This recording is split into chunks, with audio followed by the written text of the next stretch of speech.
Hi everyone, and welcome back to Kundarak for our level 22 episode of Trials of the Trickster. Normally I would have pushed it on into mid-epic, but I figure I've got sufficient material here to warrant an extra little insert. So I've been trying to keep to the Reaper 4 to maintain the degree of challenge. I mean, honestly, such is our crowd control. I mean, you don't really need that much crowd control, if any, when you're bulldozing through on Reaper 1 anyway, do you? But once you start going up the levels, it tends to be much more appreciated because the opponents, as we've seen already, can do some nasty damage of their own. So I figure it's kind of justifying the effort I've put into the CC side of things, and also a bit more of a challenge is making it more fun. Speaking of which, somebody posted recently in the forum asking what's the most fun you've had on a build recently. I suppose there's a tendency to remember and so to talk about more the ones you've done most recently, like any sports person will tell you the most recent championship was the sweetest because that's just how it is, it's the freshest. But it's definitely true that this life has been great fun. The reason being, apart from the Eldritch night where I had some real headaches with the gear to maintain the standard DC stuff for casters and maybe a bit of spell power as well, and focus also on the melee stuff, so it was compromise, compromise, compromise. Whereas here I really haven't had to compromise that much. The only piece of dedicated gear that I've got for the DC side, the disabled device, is that on the glasses, and that's literally it. Everything else is pretty much as I would have it, or to help the melee side of the build. So that's been brilliant, and it's been an awful lot of fun having a standard stick melee, really, backed up by this amazing CC, which I've never had at all. Well, it's more akin to sort of alchemist type. We have stolen two of the alchemist spells, haven't we? The fine dust and the flash freeze. And aside from one or two points, I mean, when you start getting a pile of crowns coming and then a pile more, you do sometimes run into trouble with the cooldowns of the CCs. I did die once on Reaper 4 in Jungle of Khyber when there were just too many crowns, and I was mashing away on the all three CC buttons and they were all exhausted, so I just didn't have anything to hold off the hordes with and succumbed to my wounds. But aside from that, really, it's been engaging and fun because you can't just press any of the three and hope for it to be effective. As I've said, you have to pay attention to what, the composition of the opposing group. If there's a Reaper in there, it's always a good idea to throw the sound burst.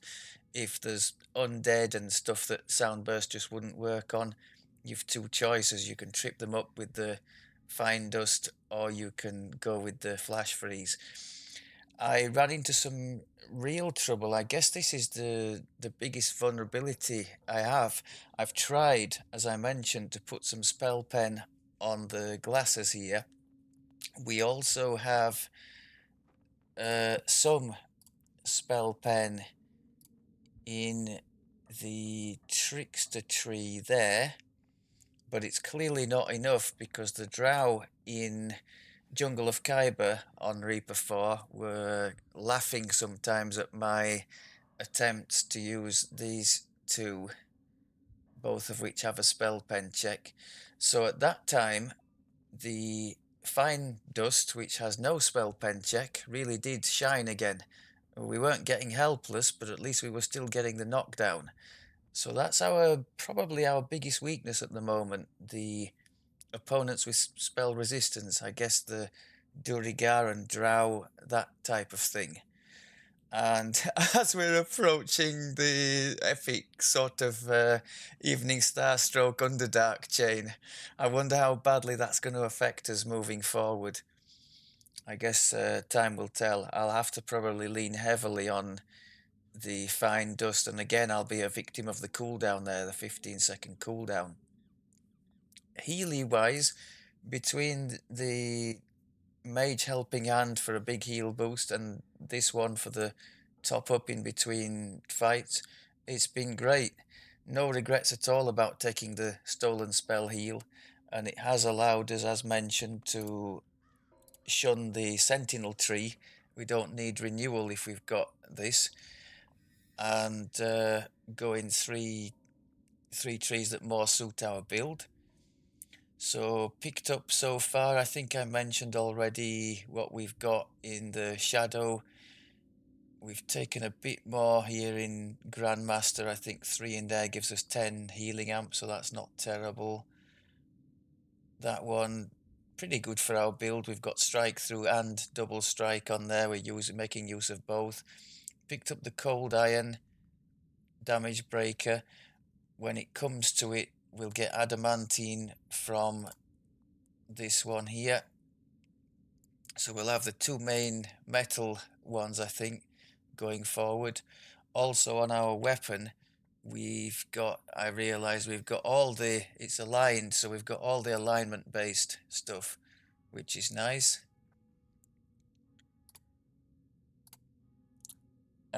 Enhancements, I did do what I was threatening to do, get rid of the force enchantment in Fade Arc, so our weapon is no longer immune to wear, but it is fairly good against Rust Monster. It's decent according to the research I've done, with it being wood, and against ooze better than metal stuff would be. Although really you want crystal or what's that other thing? Blue shine, is it? That kind of thing to have immunity to ooze damage.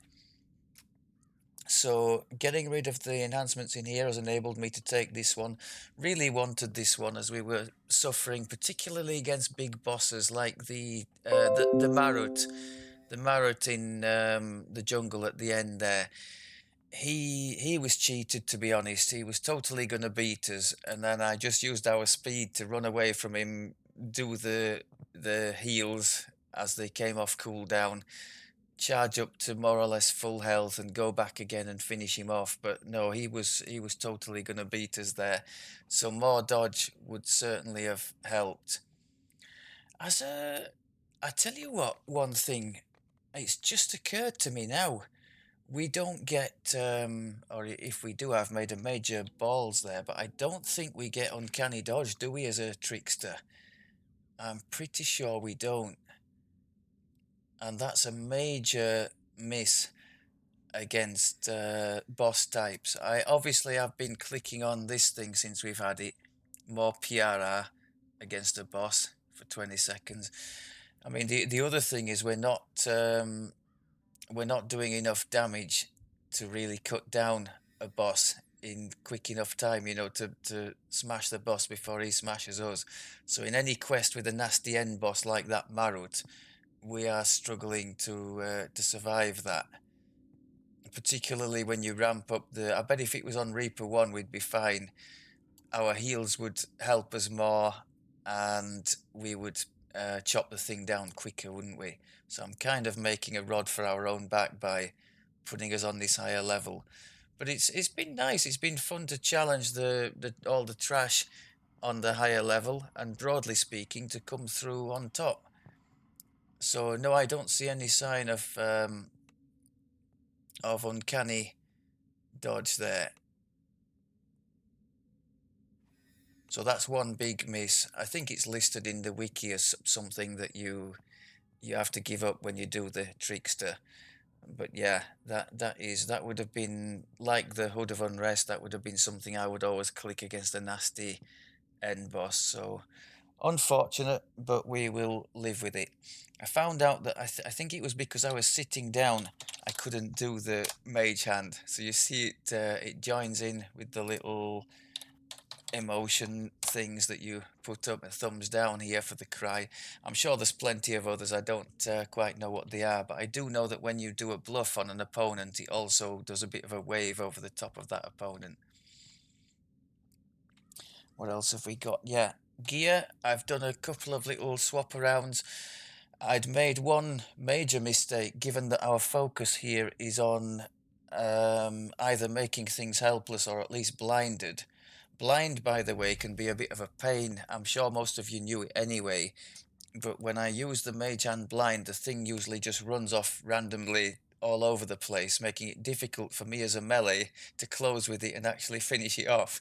So the preferred one is definitely the face slap, the stun, but blind still has its use.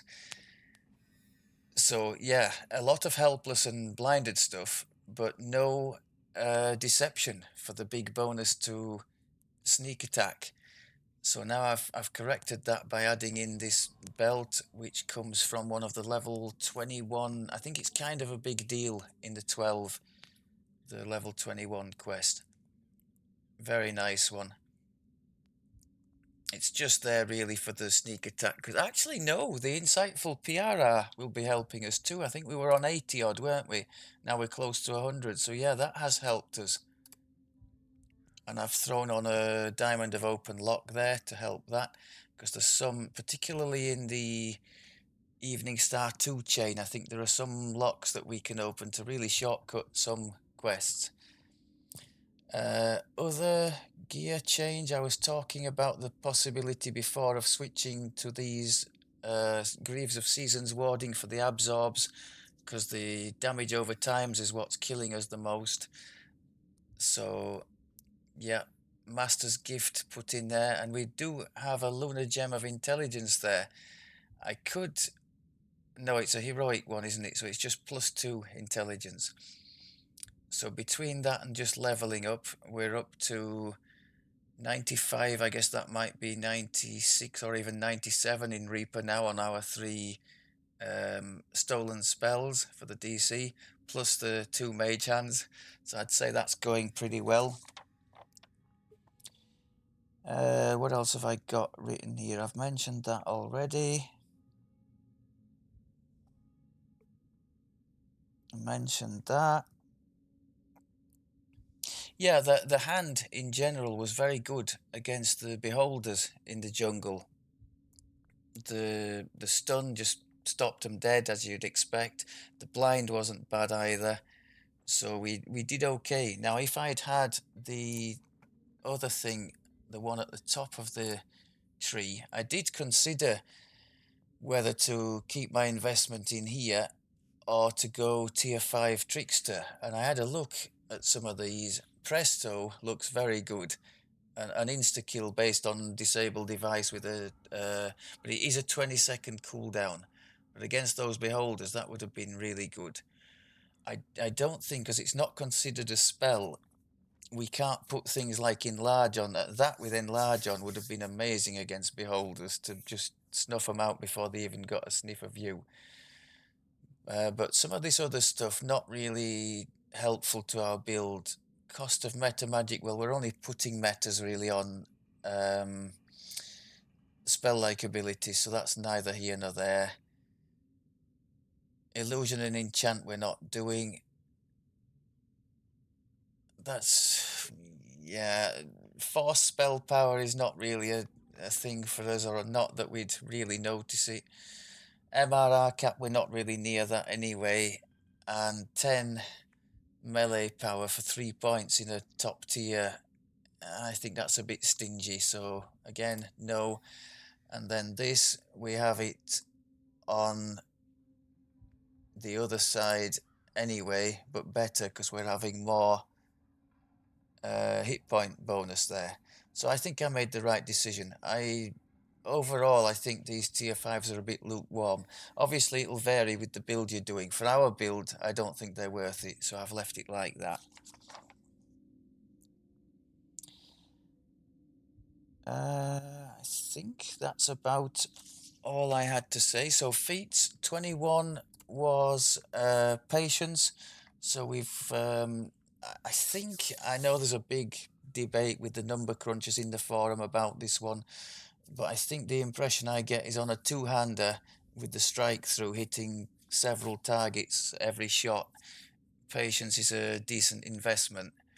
So we've gone up to a 16 to 20 times 5 now Patience gives one more on your crit multiplier if you didn't know, but reduces the attack speed by 10%. So 16 to 20 times 5, particularly nice considering our quick cutter, which hits twice in quick succession if you didn't know, has a very wide crit threat range. So that's on a 13 to 20 times 5, a crit, and hitting twice. So that's lovely. I just particularly like, I mean, it's very good anyway, but for our build, trying to boost up the dodge, which is on 32 now, I think, in Reaper, which we do get to. So that would be 38 when we've got quick cutter going, which is pretty much all the time. So not terrible. Not monk-like, but not terrible. I think that's about all on that. So 22 was the last of the two-handed fighting feats. Perfect two-handed fighting. So more strike through, more melee power, and more of our ability score modifier to the base damage. So nothing not to like there. I think we're on about 200 strike through now, are we? Something like that. Yeah, pretty much. So we're hitting usually 3 targets a time, if I'm reading that right. So not terrible. Melee power is still very low though, so I think we're still in a position where we really would have been better scaling our imbue with the spell power, but I just don't want to be bothered adding force to all of this. I could potentially have put it on the weapon, but our weapon here, as good as it is, doesn't have a slot to add anything in, so we'll just have to lump it. I think if we'd have gone with the Staff of Nat Gan, there would have been 2 slots to use, so that might have been a consideration I could have looked at before plumping for this one. Right, we are just finishing in Kundarak. We've got the Haywire's Foundry one to do, so let's go ahead and get stuck in. We should have a decent build for this. We should be able to take care of the traps.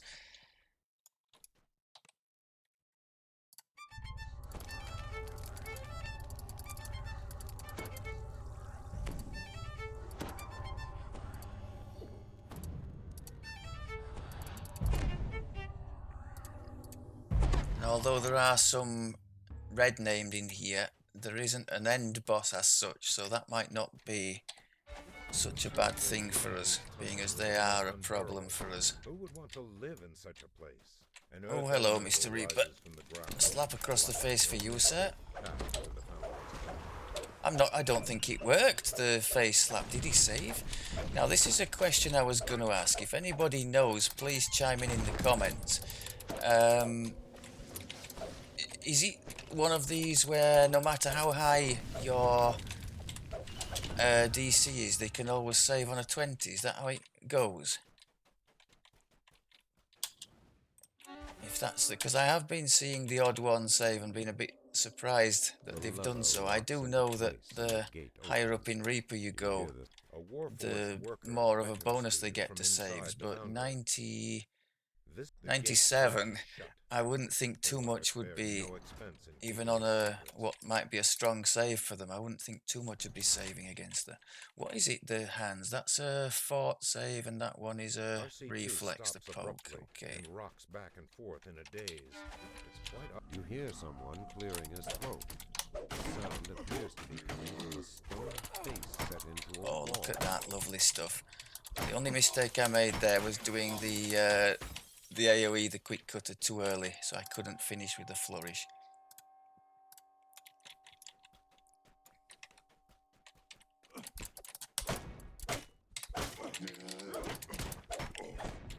Right, trap boxes then, people. So here's a situation. I know I could just close up to it, but I have there is some kind of slashing trap there, isn't there? So to be ultra safe, we could just disarm it from here, and happy days.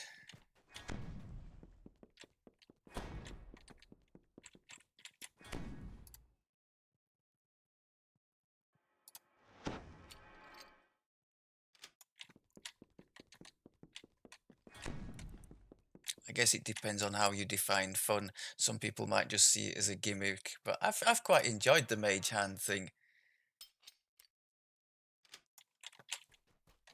Something a little bit different.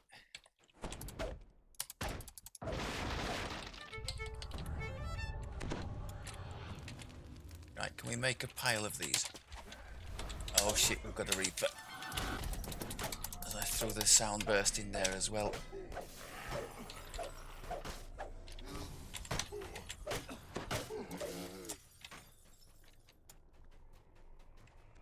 So now we've got things on cooldown, so we're going with the fine dust here.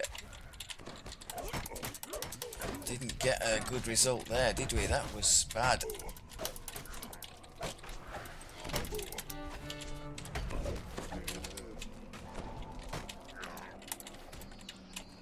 The hand is still excelling.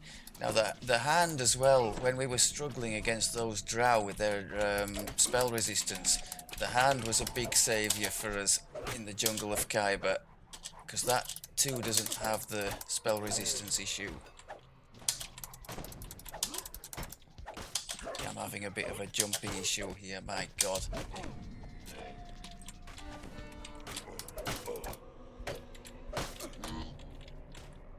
Okay, could we have done that any worse? I really don't think so. Let's try and do better. That'll do.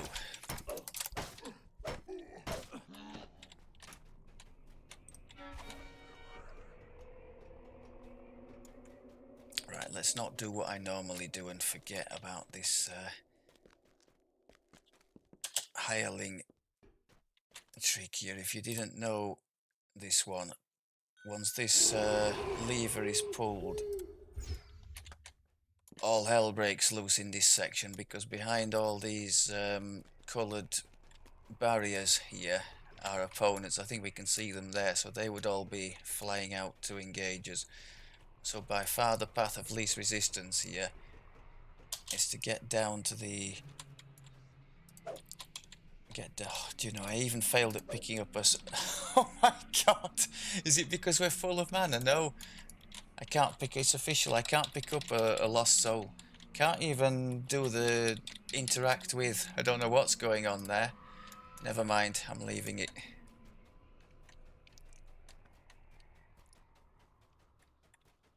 So just as we're about to exit the area,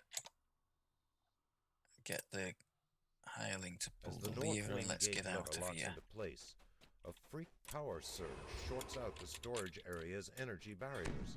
Honestly, that's more or less the only use I put the hirelings to. Can we not find this box, please, people? There. So although I nearly got annihilated by the trap anyway, this is another nice use of the mage hand. You can do it, disable the thing in safety without having to go over the... It's a total overkill in our case because we have evasion anyway, but just for the purposes of the demonstration. I think we've got another box here somewhere, haven't we? Yeah.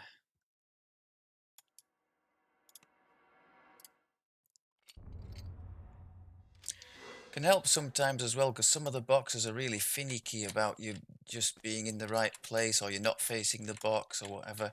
So if you're doing it from distance like that, it can be helpful to make things a bit easier.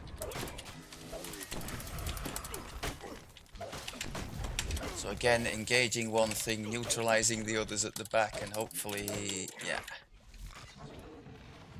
Mage hand to the rescue. Even through your clothing and armor, you can feel the floor grow warmer.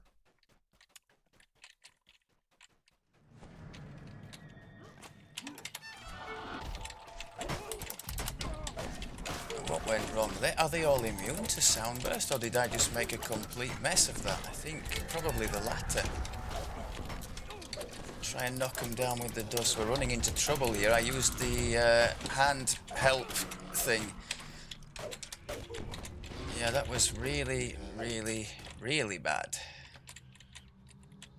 Can we pick up this soul? Thank you, game.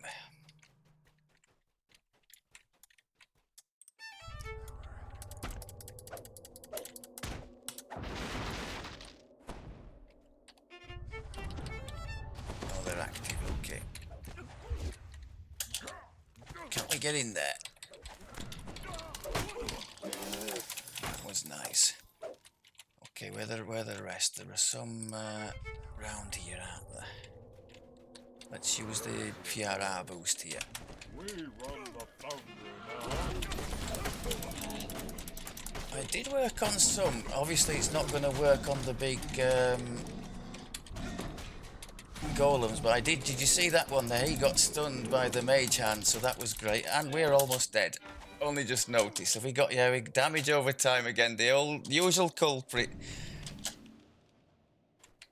Goodness me, I don't think he's actually too much of a threat for us, is he? I think it was just that horrible damage over time that we were taking.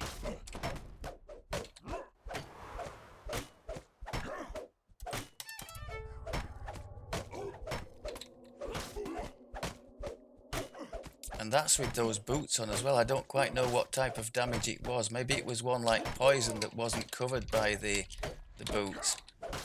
Whatever it was, it worked very quickly, didn't it?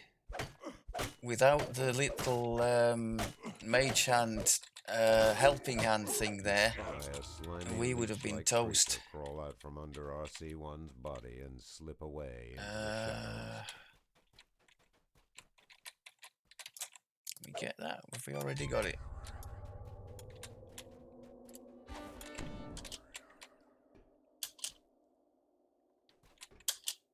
I tell you what, this might be a genuine good use of the mage hand here.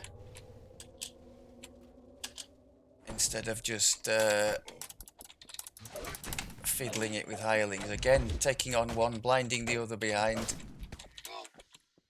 And the third one, we're going to bluff from distance. Watch for the little hand waving over him.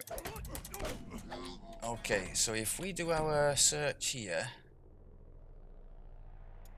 we've got one box there. Oh no, we don't have to go into the spikes to disable them, do we? So just ignore me. It's not really beneficial to have the hand here.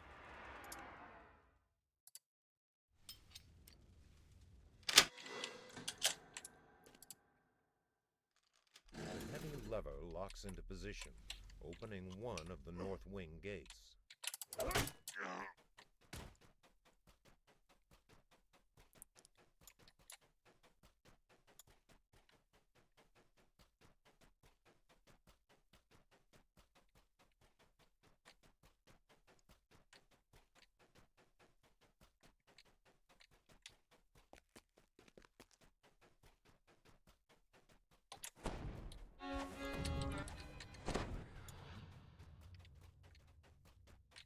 Okay, let's make sure he's not doing anything.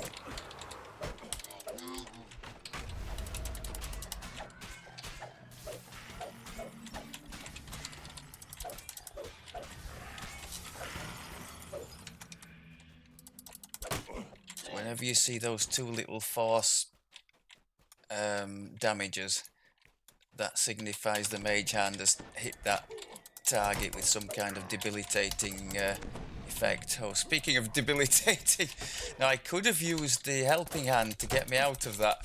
My instinct is always to go for the harper pin, because that's what I've done for so many lives, but the helping hand would have given me a heal plus removing the enemy CC.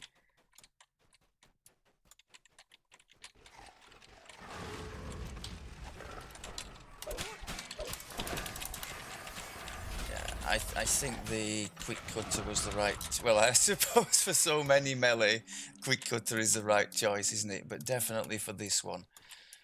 We've paid for it a bit in the boss encounters, but I'll take that. See, Golem normally you would never be able to stop them, stun them, but the Mage Hand is now doing that thanks to that. I think I mentioned this. The third enhancement, third level up. This one here. It changes the enemy type before your Mage Hand lands, so that they become stunnable or blindable if they weren't normally. Ooze, please don't destroy my weapon. And don't destroy me either. Oh my god, who invited you?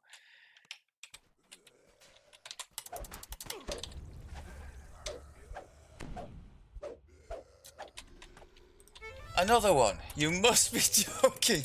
And that is why we don't engage the ooze in this section. Have we quite finished? I had the right one, didn't I? Got all flustered because of the Reapers.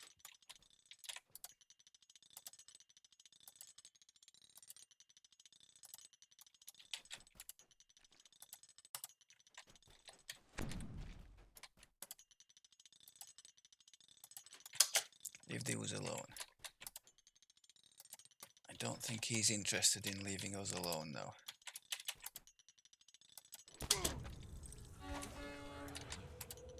They're all crowns, these ooze. What the hell, game? Oh my god.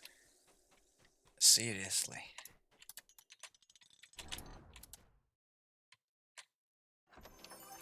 You spy the master control room key, just where Haywire said it would be. I don't want to engage this lot on low health.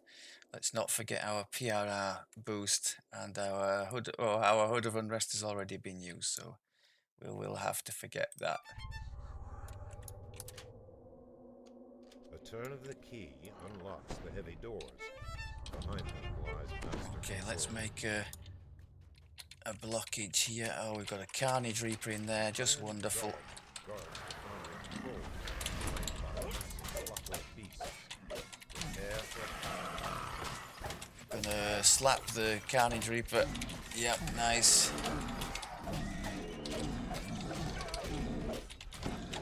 Fine dust on the golems to knock them down.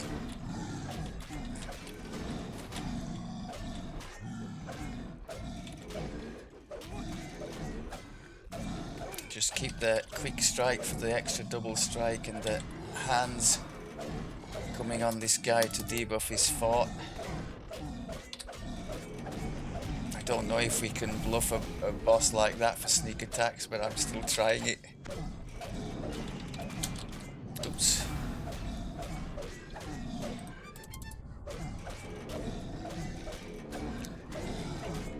We do have the big heal there. Should we require it? I think we're doing okay here. Nothing spectacular, but we're doing okay. Chuck the helping hand in just to make sure. And I think we've got it. Nice. in a heap of battered metal. Now it's time to end this madness.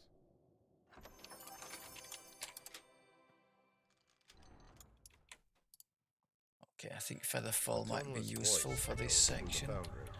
And if you don't This have complex will a self-destruct decent in jump 5 score, minutes. some Please kind of jump evacuate spell or potion would immediately. be helpful too. I think we'll just go to another pile and make one big pile perhaps.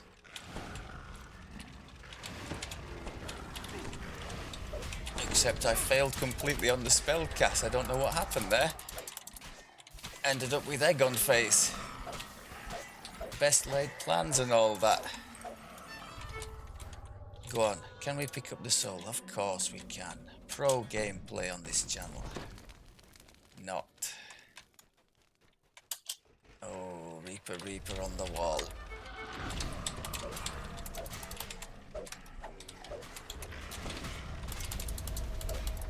4 minutes until self-destruct.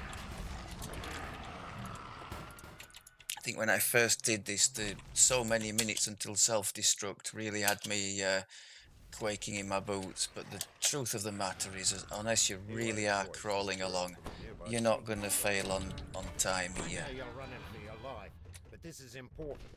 Keep your ears perked So up. I just prefer to try not to create a dungeon alert from it all. Reach the exit. Hurry.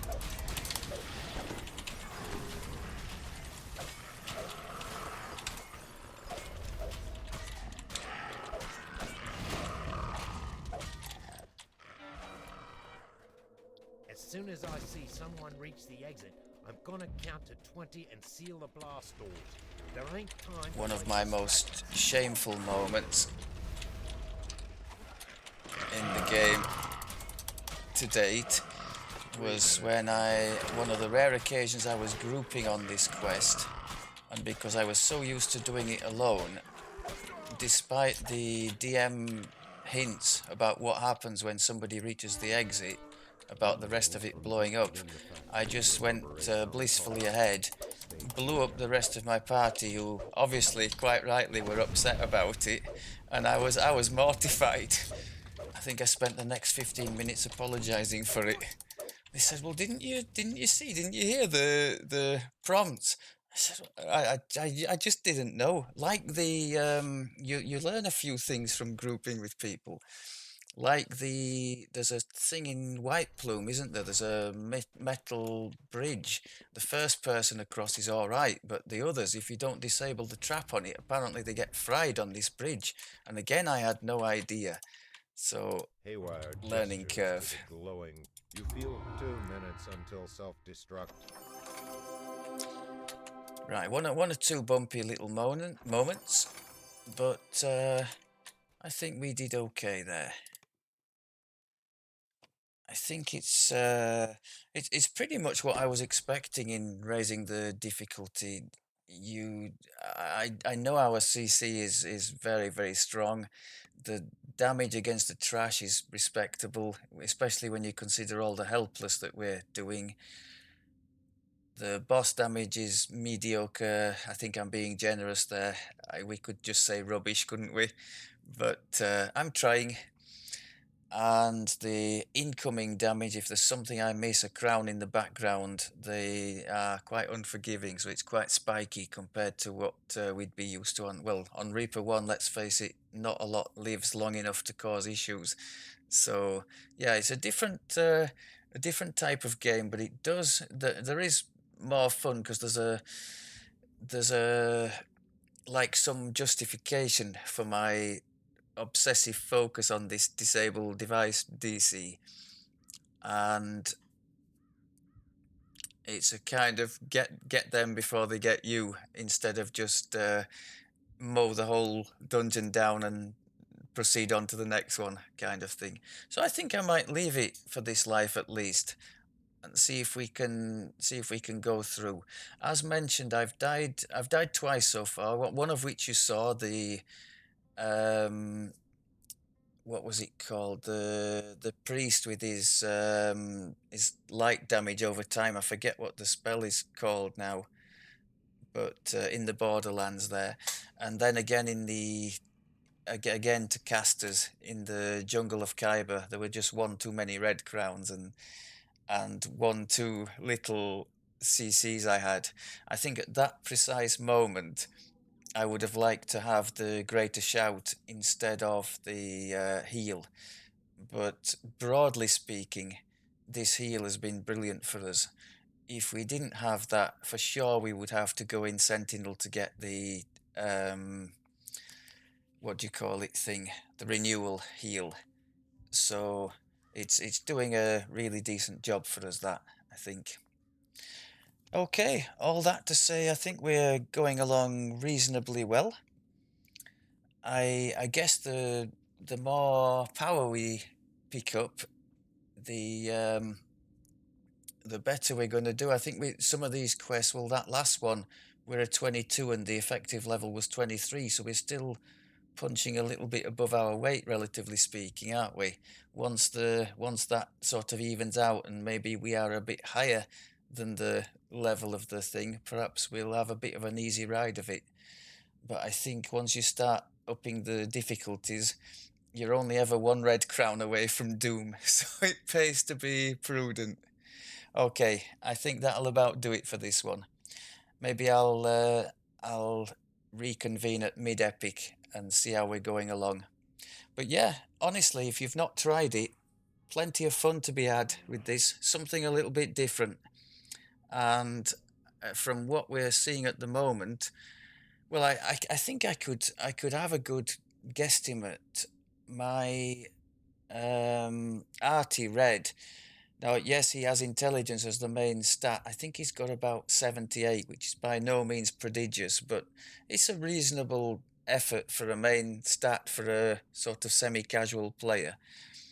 And he ends up with a disabled device of something like, is he maybe 120, maybe a bit less at the cap, and that's without. I mean, he has a disabled device diamond on the gear, but that's it. There's no exceptional, no insightful, no nothing like that. So I would guess that something like something in the mid hundreds, like 130 to 150 maybe, if you were pushing the boat out, could be achievable. Now, even 130 on a DC, I can tell you from my experiences, I've never had a caster with a DC or anything, in fact. I'm sure the Dragon Lord can get there, but I've never, well, I haven't played a Dragon Lord at cap, but I've never had a caster, despite pushing hard. The best I've done with my Druid in Reaper is low 120s. That's despite focusing not completely, but very, very hard on the DC side of things. I think if you focus to an extreme degree as a caster, you're losing spell power and that kind of thing. So there's a trade-off, a tipping point somewhere, isn't there?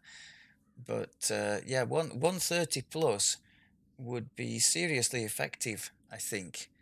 I mean, even if all you were doing was just doing like a bard type role and just holding everything, and possibly just healing as well with the stolen heal.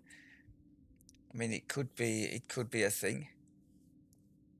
I'd be interested to see how far. I mean, I've heard people quoting numbers. I don't know whether it's just theory or what, but I've heard people saying you should be able to get up to sort of 200. I doubt very much I could do that, but one given that my art is around 120, I think 130 to 140 should be achievable. And for some CC spells, that would be great. The only issue then would be stacking the spell pen as well, because as I've noticed already, that could be the one Achilles heel of the build. Right, I really am going now. Thanks very much as always for looking, and I'll speak to you in the next one. Take care.